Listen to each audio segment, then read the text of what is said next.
So the second paper has got an interesting title, The Elephant in the Room, Rethinking the Usage of Pre-trained Language Model in Sequential Recommendation by Zekai.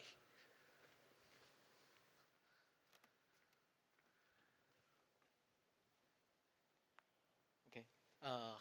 Hello everyone. My name is Yougang Lu. I'm presenting on behalf of the first author, Zekai, who unfortunately couldn't attend. I'm honored to be here to introduce the work, The Elephant in the Room, Rethinking the Usage of Pre-trained Language Model in Sequential Recommendation. First, I will give some basic background of the work. Nowadays, LLM, like ChatGPT, has gained significant success in the field of natural language processing, demonstrating rich prior knowledge and powerful sequence modeling capability. Therefore, some researchers try to utilize PLMs to enhance sequential recommendation with its two benefits.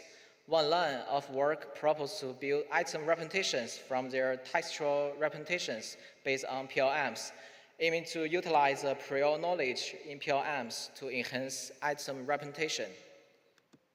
Another line of research focused on leveraging the powerful sequence modeling capabilities of PLMs to capture user behavior patterns and model long-term user interactions more effectively. However, can PLMs really transfer their strengths to sequential recommendation? Many studies have shown that leveraging the prior knowledge of PLMs to enhance item representations can be effective in cold start scenarios. However, in context with rich behavioral information, it is often unhelpful or may even lead to performance degradation. Besides, there is a lack of a comprehensive research exploring whether PLM's extensive sequence modeling architecture has a positive impact on capturing users' behavior patterns. Therefore, we hope to figure out two questions in our work. Firstly, whether the powerful sequence modeling capabilities of PLMs have been fully and economically utilized in the behavior sequence modeling of sequential recommendation. Second, if not, is there a more effective, universal, and economical way for us to employ PLMs for the sequential recommendation?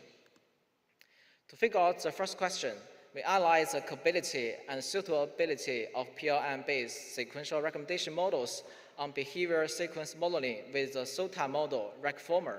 For better understanding, I will first give a brief introduction to it. RecFormer is based on a bidirectional transformer architecture longformer, which encodes item and user historical behavior sequence tests to obtain corresponding representations for recommendations. The training process of RecFormer consists of two phases. In the first phase, both the sequence modeling and item embedding components of the model are optimized simultaneously. In the second phase, only the sequence modeling components is updated while keeping the item embeddings frozen. Here, we give the attention maps of two instances from the instruments domain in the Amazon datasets. As shown in the right figure, compared to the longformer, we found that the attention distribution in RecFormer exhibits a clear hierarchical phenomenon, showing similarities with specific layer ranges, namely layer 0 to 3, 4 to 7, and 8 to 11. Second, the attention in layers 4 to 7 mainly focus on the first token of each item, indicating that these layers are modeling item boundaries. Third, in layers 8 to 11, the attention in RecFormer begins to focus on key tokens with each item, displaying patterns similar to those in ID-based sequential recommendation models, with a greater emphasis on items that have recently interacted. Lastly, in certain layers and attention heads of RecFormer, the attention distributions are almost same, suggesting significant parameter redundancy in sequential recommendation models based on PLMs. Here is an attention map of RecFormer from Pantry domain, and we could find the same phenomenon. Based on these findings, we froze most of a parameter in RecFormer and only trained specific layers. Experimental results indicate that fine-tuning just a few specific layers in RecFormer, such as layers 3, 7, and 11, can achieve results that are equal or even surpass 4-parameter fine-tuning, further validating the existence of parameter redundancy. Therefore, we believe that PLMs may be overqualified for modeling user behavior sequences. As a result, we consider retaining the item embeddings obtained from RecFormer while replacing the sequence modeling components with simpler models like susrec and bufferrec. We adopt 3 settings. First, using frozen item embeddings and only training the sequence modeling components, which align with the second phase of fine-tuning in RecFormer. Therefore, we can assess whether PLMs sufficiently leverage their sequence modeling capabilities in behavior modeling and whether they can be replaced by simpler models. Second, using the encoded item embeddings while simultaneously train both the item embeddings and the sequence modeling components, which further verifies whether the item embeddings obtained from PLMs capture sufficient behavior information. Third, after completing the training in setting 1, we freeze the sequence modeling component and train the item embeddings, providing a better initial value for the sequence modeling components when training item embeddings with behavior data to achieve improved results. Additionally, we use 3 versions of RecFormer for item embedding encoding. The first one is LF, RecFormer not trained on the behavior data. The second one is PT, RecFormer trained on the pre-training data. And the third one is FT, RecFormer trained on the target domain data. Our experimental results reveal 5 key findings. First, PLM is overqualified for behavior modeling.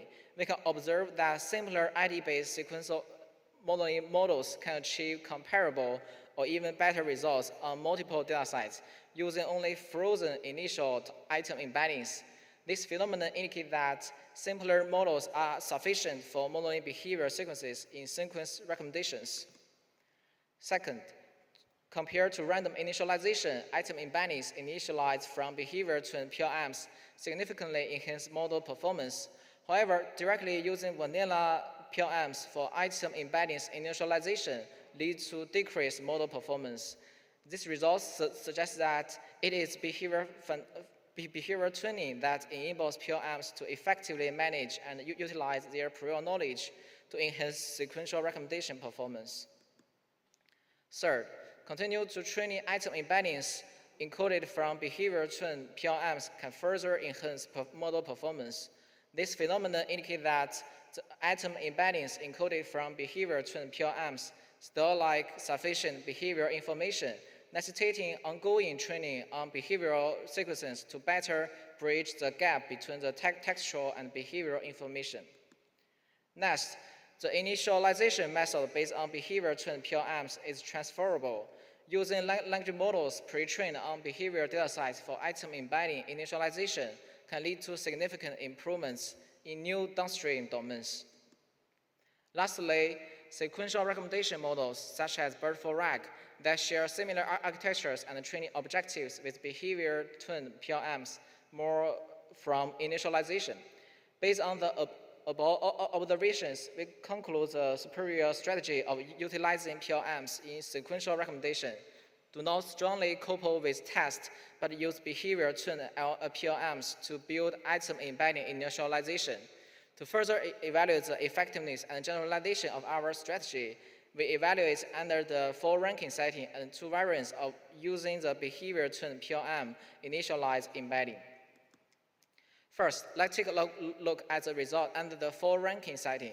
The results show that initialized item embeddings can still significantly improve the performance of the susrec in the 4 ranking setting, especially on core scoring accuracy metrics such as the hit rate at K.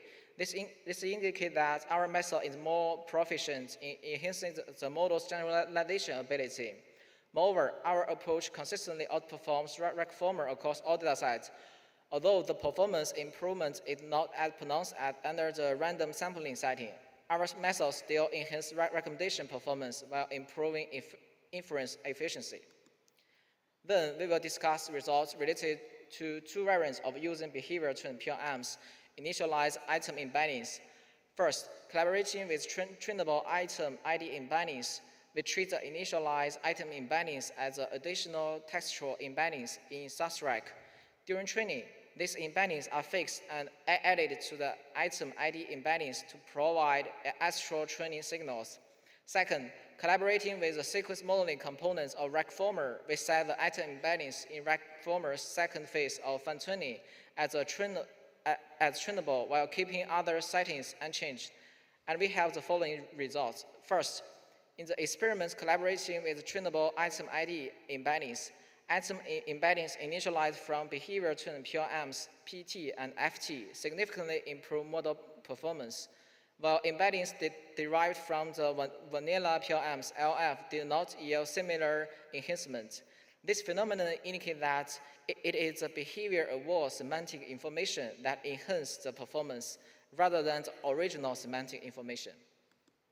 Next, in the experiments collaborating with the RecFormer sequence modeling components initialized item embeddings significantly improved the performance of RecFormer across all data sites, although their performance was still slightly inferior to using StatsRec as a behavior sequence modeling model. This validates that the effectiveness of our method based on the behavior-tuned PLMs and further highlights the redundancy of PLMs in behavior sequence modeling. Lastly, we also investigate the impact of pre-training data sets on the effectiveness of initialized embedding. We train models on randomly selected subsets of pre-training data sets at different scales, ranging from 0% to 50% of the original data set. The results show that even the smallest scale of the behavior pre-training involving just a few thousand users result in a notable improvement compared to the original long-former, which indicate that a small amount of behavior data may be sufficient to transfer language model to sequential recommendation task. Here are the conclusions of our work. First, significant parameter redundancy of PLMs exists in behavioral sequence modeling. Second, the simple sequence model is sufficient enough to extract user patterns. Third, behavior-tuned PLMs for item embedding initialization can boost performance where vanilla PLM initialization show no improvement. Last, a small amount of behavior data is sufficient to effectively adapt the language model for sequential recommendation. The links to the code and paper of our work are provided below. For further details, we kindly invite you to refer to the paper and feel free to reach out to the author with any questions. Thanks for listening.